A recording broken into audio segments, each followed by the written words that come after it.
Tip number 1. Each class starts at different points in the passive tree, meaning that they to some extent are bound to a certain way of playing. Before diving into the game, take a moment to reflect on how you like to play action RPGs. Do you prefer charging into battle as an unstoppable force? Do you love weaving spells from a distance? Each of these playstyles corresponds to a specific class archetype, and all classes also unlock unique ascendancy paths later, which lets you further specialize your build. For example, a witch can evolve into a blood mage or infernalist, both focusing on different specialized playstyles. Pick a class and ascendancy that fits your personal playstyle and you'll have a much better time. Tip number 2. It's tempting to search online for the best build or the most OP class, but this can backfire. What's meta today could be nerfed tomorrow, and if you're not having fun, you're less likely to stick with the game. Instead, try experimenting with all the different skills, learn the mechanics, and have a great time exploring different combinations. This tip needs to be combined with the final tip at the end of this video, but first consider this. As long as you're having fun, you're doing it right. Respecking passive points and trying out different skills is easy, so don't stress out over making suboptimal choices along the way. Following a build guide is fine, but you don't need the perfect meta build to succeed. Tip number 3. PoE 2 offers a thrilling challenge, but if you're new, you will definitely not master everything at first. If you want your character to survive every encounter, you must invest a lot more time into making all the decisions right, which could affect your learning curve in the game.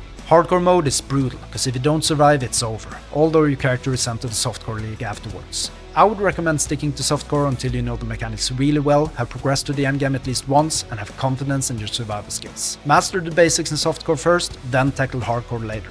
Tip number 4. Even though you don't need the perfect meta build guide, the passive skill tree in Path of Exile 2 is enormous, and wandering aimlessly through it can ruin your character. Do you go for cold damage spells or fire spells, or maybe a combination of the two? These are fundamental questions you need to answer before you start your character, as it will save a lot of time farming new gear for a new build path and gold for respecking many passive points. Trying out different skills is fine, but you should narrow it down to some sort of plan of what you want to do.